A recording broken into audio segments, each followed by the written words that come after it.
You're now acquainted with many of the basic concepts related to drawing's formal language, and you've learned about many of the essential techniques we use to draw a wide range of subjects.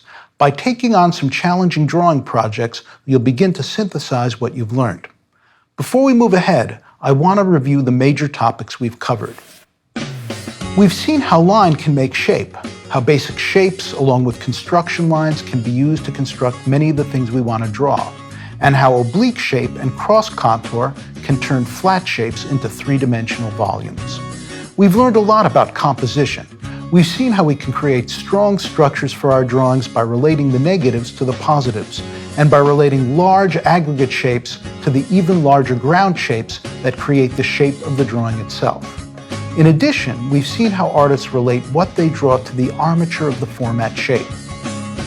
We've learned how we can use gestural line to do the work of contour, cross-contour, and construction line, and we've seen how this can really help us move through compositional ideas at an accelerated pace. We've learned about 12 different methods for arriving at accurate proportions, and we've learned about another 12 principles that we can apply to creating the illusion of volume and space on a two-dimensional surface. In earlier lectures, we drew a deep room and a box. In many ways, these are the same form. A room is a box seen from the inside, a box a room seen from the outside, a room turned inside out. While drawing a room or a box may seem a minor thing, things like this eluded human beings for the overwhelming portion of our history on the planet. And these are precisely the kinds of things that no one understood until people like Alberti, Dürer, Leonardo began figuring them out. In fact, Leonardo's Last Supper, absent the figures, boils down to a box in a room, just like the example we've been looking at. And Van Gogh's The Night Café is a permutation on the same theme, a room with a box of sorts inside.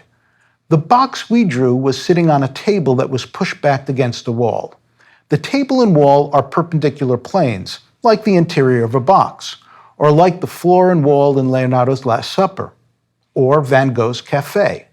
But close up, it would look like this, which, at an abstract level, is like many of the artworks we've looked at, including this Aikens. Coming to an understanding of this basic template gives you the tools to draw many diverse subjects, because so many of the things we want to draw involve a volumetric subject in a volumetric space. An interior, like a living room or an office, is nothing more than the inside of a box. The furniture, modified versions of blocks. A barn in a field or a car parked on a city street is just another permutation of volumetric subject in volumetric space. And, as we saw in the last lecture, a gestural landscape can share elements of box construction too. Even the figures routinely thought of in this way. This is a preparatory drawing for a Last Supper by Luca di Cambiaso. Like the Leonardo, he constructs his scene with a table in a room, a block inside a box, and the figures themselves are constructed out of smaller blocks. We'll see how useful this approach can be in the lectures on the figure, especially when drawing figures from our imagination. But now your goal is to make the concepts and techniques we've discussed your own, internalize them, personalize them, so that they become second nature. And this takes practice. But at this point, the practice should be fun. You'll be applying what you've learned to a number of increasingly intriguing and complex situations. The projects that follow vary. Some are technical, more like exercises to practice specific skills. Others are really about making a complete drawing, a sophisticated work of art. The first project is a still life of boxes. This will really help cement your ability to measure complex angles. It's excellent practice for what we'll do next. You want to have at least 3 and not more than 5 or 6 boxes for the project. It's best if you have a variety of sizes. Let some rest on their bases, tip others up at an angle. This will give you a range of problems to solve. Set the boxes on your table in front of a wall. Consider the aggregate shape in your point of view. Use your viewfinder to find a format, shape, and composition. Pay attention to where the edge of the table meets the wall. Ask what kind of ground division this will make. Do 3 to 5 quick gestural compositional studies using different format shapes. Then select the best one. Scale up to the largest size that'll fit into your 18 by 20 4-inch paper, and follow the steps we used in the box drawing to select and scale your standard unit of measure. Freely combine the proportion tools we've studied. Checking with multiple tools is one of the best ways to move toward accuracy. Don't worry about anything written on the boxes. Getting in the proportions and the angles accurate is plenty. Here are some questions you can use to self-check your drawing. Is the format shape defined? Are the ground shapes defined? Is there a large aggregate shape that makes sense in the format? Are the large positive and negative shapes well organized? Are you composing well? Are you also relating what you're drawing to the format's armature? Do all the planes read convincingly? Are you using line weight spatially? Are you able to use line weight to make some things appear nearer and others farther away? Are you using line weight compositionally? Are you creating zones of greater and lesser focus? Do the figures, your boxes in this case, read convincingly in relationship to the ground? And of course, are your proportions accurate? Here's a permutation on the still life of boxes, a still life of books. It's actually been a popular historical form. Type still life of books into your search engine and you'll find many examples from the 17th century in the Netherlands to contemporary ones. For this drawing, follow the same steps as for the still life of boxes, though you could set this up on the floor instead of the table. This next project's an excellent one, both for understanding composition and working with line weights. It involves translating a complex figure painting into a line drawing. The focus is on using line alone to convey the essential character of a complex visual situation. You want to translate what value and color are doing in the painting into contour and cross-contour line. Select a large, good quality reproduction of a painting. Make sure it has a figure or figures located in a complex environment. Best if the figures are not cropped, and best if it's not a cast of thousands. Choose something naturalistic. Works by Botticelli, Vermeer, Velázquez, Ingres, Degas, Sargent, and Akins all can give you good results. There are many other artists who would also work very well for this project. Here's one example based on Renoir's The Large Bathers.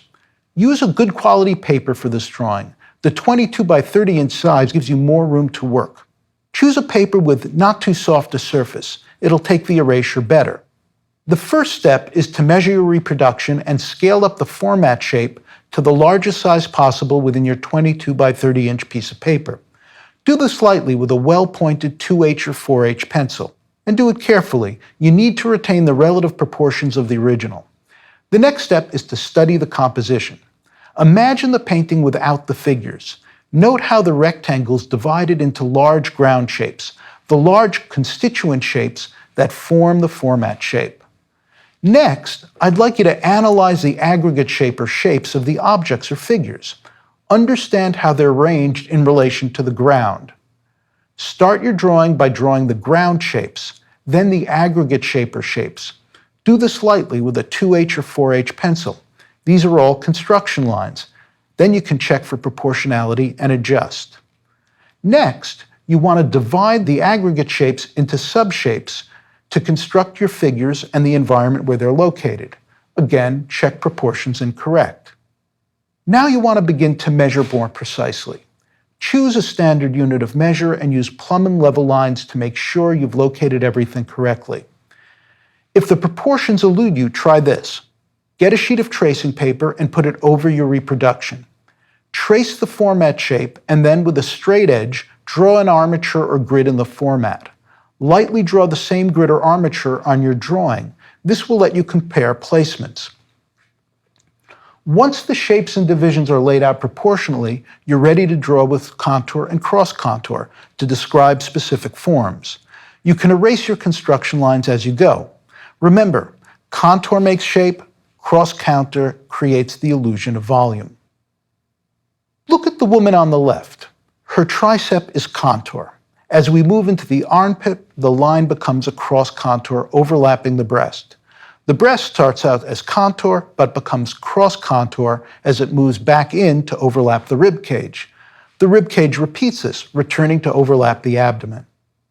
There are many internal cross contours as well. All contribute to the volumetric feeling of the figures.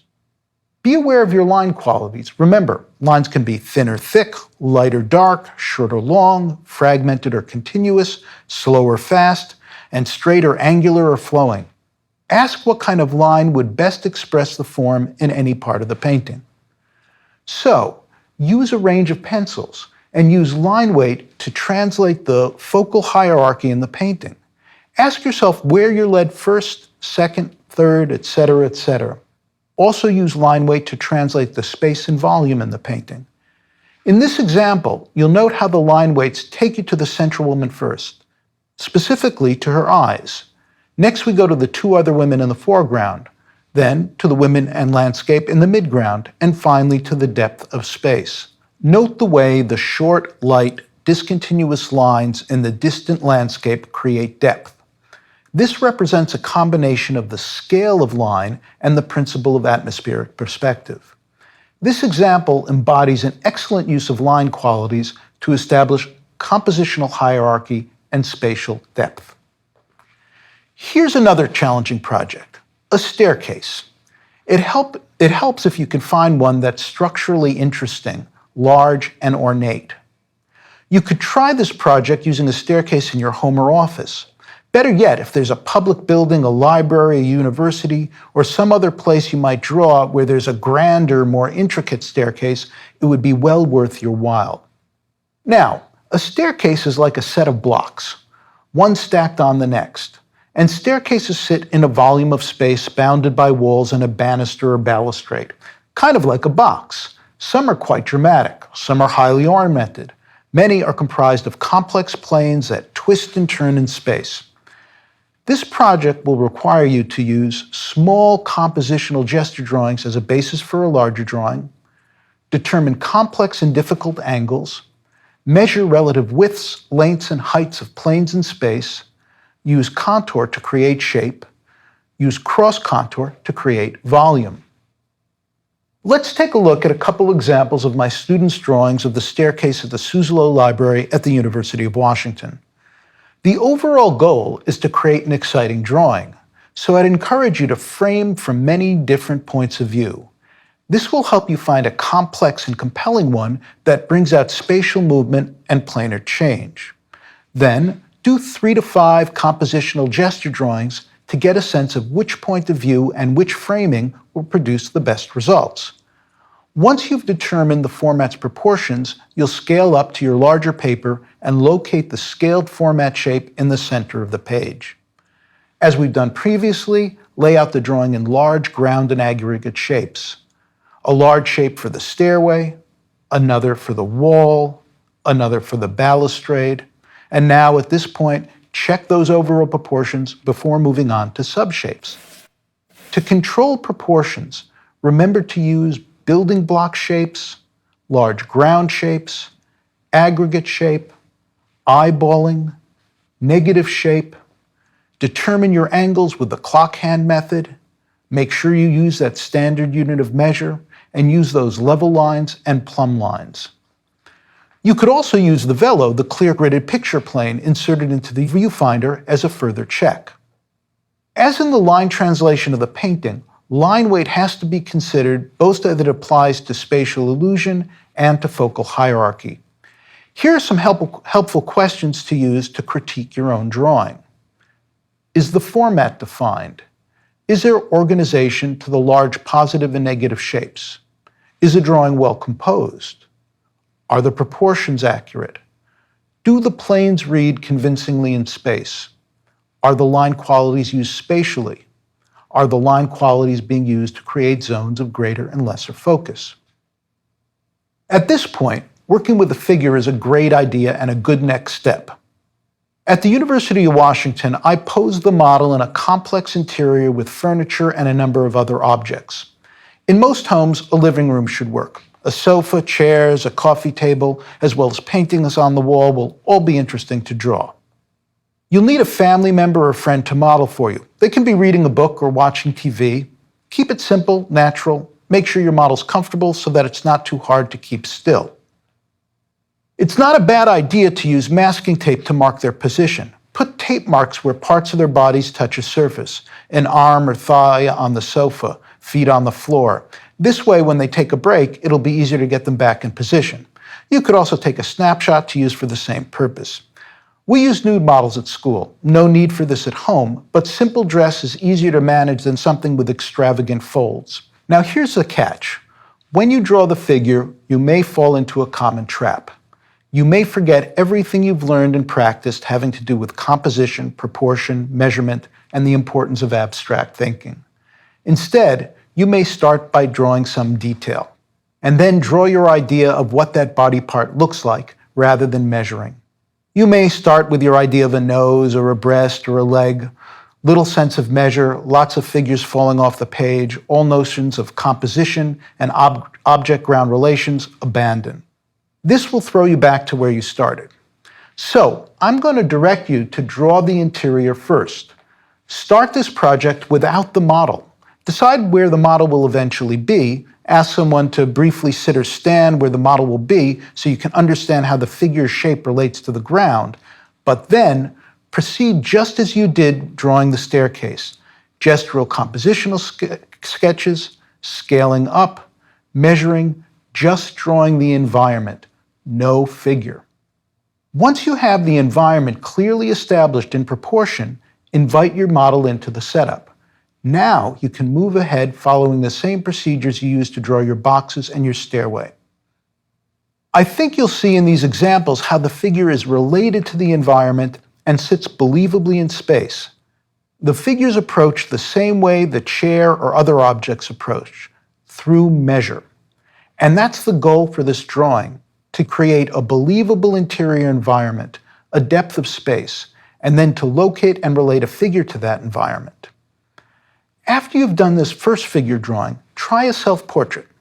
The goal here is similar to the preceding drawing, to locate and relate a figure, basically a full figure, in an interior space. But I also want you to think about a portrait as an opportunity to portray something about yourself. Because there's a difference between a likeness and a portrait. Just think about the word in its literary sense. Pay particular attention to where you pose yourself. Consider how place and the surrounding objects can be expressive of personality, how place and objects portray character. Similarly, consider hairstyle, wardrobe, and stance. To activate the larger planes, it's useful to have something on the wall or on the floor. We often read these planes by the way objects sit on them. So there are formal considerations as well in how we set this up. At best, these choices serve double duty. They can function both formally and narratively. This time, start with yourself and the environment, but I'd caution you to analyze a spatial situation in the same abstract way you would with an interior or still life. Find the large ground planes, identify large aggregate shapes, measure the positives and negatives. A common trap here is the face and features. When beginners get to their faces, instead of measuring and constructing things using planes, they'll often draw childlike symbols for eyes, nose, and mouth. So think about the difference between a face and a head. A head's three-dimensional. This is a planar head. It's used to help art students understand the planar structure of the human head. You should also try tracing over your face and head with your hands. Feel the top plane, side plane, front plane, back plane. Feel the depth of the eye socket and the swell of the cheekbone. Feel the planes of the nose. Feel the planes of the lips. Try to forget you're drawing features. When drawing the head, these planes, angles, and distances should be stressed. As in other drawings we've done to date, the goal is to use line alone. Don't color in your eyes or hair. Find a way to draw them with line. And once again, we want to be attentive to that line weight. It will assert hierarchy and space. As before, I offer you a list of self-critique questions. Is the format defined? Does it make sense with the composition? Is the whole drawing activated? Are there dead areas? Is there a strong positive and negative shape structure? Are you composing well? Are the proportions accurate? Do the planes read convincingly in space? Are you using line weights and qualities to create space and volume? And are you using line weights and qualities to create focal areas and focal points? Does the figure read convincingly in relationship to the ground? In each of these projects, you'll be working to arrive at accurate proportions. If something's eluding you, it's a good idea to have the list of tools we've covered at hand. They include center line, building block shape, large ground shapes, aggregate shape, eyeballing, negative shape, Alberti's velo, that gridded picture plane. We can determine angles with the clock hand method. We can measure distances with a standard unit of measure, and we'll put those level lines and plumb lines to work. And we also have that method of sighting the half. If you apply one after the other, you'll likely find a solution to the problem facing you. Beyond proportion, much of the challenge in these drawing projects is related to creating a believable sensation of three-dimensional space. So it's worth talking about some of the common problems and pitfalls. Again, here, it's a good idea to have a list of the 12 principles related to spatial illusion. This way, when the sensation of space is not reading well, you can run the list. Ask yourself if the overlaps are clear, or if you've positioned the subject relative to the format's edges in a sensible way, or if you're taking advantage of diagonals and cross contours. Here's the full list. We have overlap, then diminishing skies, position along the page's vertical axis, the subject's position relative to the format's edges, diagonals creating spatial depth, foreshortening, flat shapes that allude to planar structures, cross contour, value and light, value and aerial perspective, amount of detail, color and aerial perspective, and subject matter of recognizable size. A lot of the art here is in applying the principles, well, artfully. We don't need to use everything on the list in every drawing. Like in cooking, we have the 5 taste sensations: sweet, sour, salty, savory, and bitter. Making sure that each dish has all of them isn't necessarily going to make delicious food. A lot of the art is in judging when to use what and how much of it to use. But there are a number of pitfalls to avoid when trying to draw a naturalistic space. The first has to do with carefully positioning your subject in the format shape. Many beginning students will position their subject or some part of it so that it lines up with an edge of the format. The result is generally a flattened image. To avoid this, think compositionally. Use large aggregate shapes to position your subject at the outset and work from the general to the specific. This way, you'll be aware and be able to control where all the major components are located relative to the drawing's shape. Another common problem is drawing what we know, not what we see. That's because our preconceived shape idea of most things is limited and different from how it appears from a specific and often oblique point of view. You may do what Ugolino does in his Last Supper. Now, I love this painting, but it's a total spatial mashup. The plates are seen as if we're floating in the air and looking straight down at them. The table as if we're looking down at an angle, and the small bowls as if we're seated. It's a common error to draw the top planes of objects like tables and beds way too big. That's because we know they're relatively expansive surfaces, but from many common points of view, they'll shrink to an oblique sliver. The way to avoid this is to use your standard unit of measure to gauge the vertical amount and the clock hand tool to gauge the diagonals of these kinds of planes. Another common and often related problem are inaccurate diagonals and even diagonals going in the wrong direction. Again, using the clock hand tool can help us out here. Looking out through our gridded viewfinder can help too, because we can check the diagonal in reference to the horizontal and verticals of the grid. If something still eludes you, remember Leonardo's advice about tracing on a piece of glass.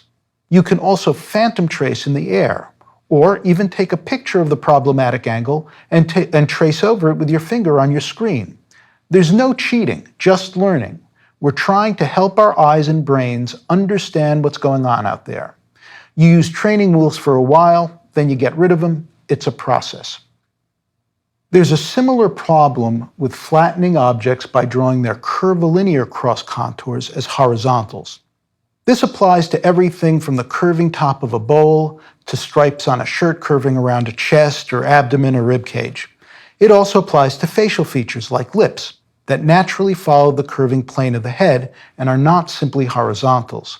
So, when trying to draw something like your lips, take it slowly, close one eye, look in the mirror, and phantomly trace over the curve with a pencil or your finger.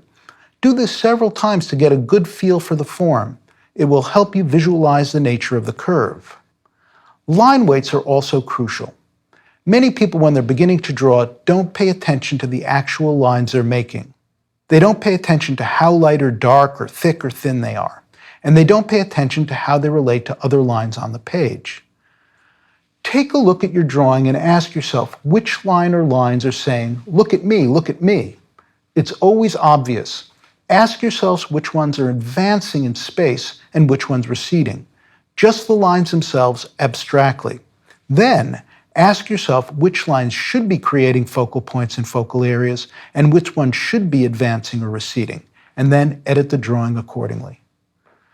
In addition to line weights, you want to pay great attention to line overlaps. A line attached to something in the background overlapping something in the foreground will confuse the spatial reading.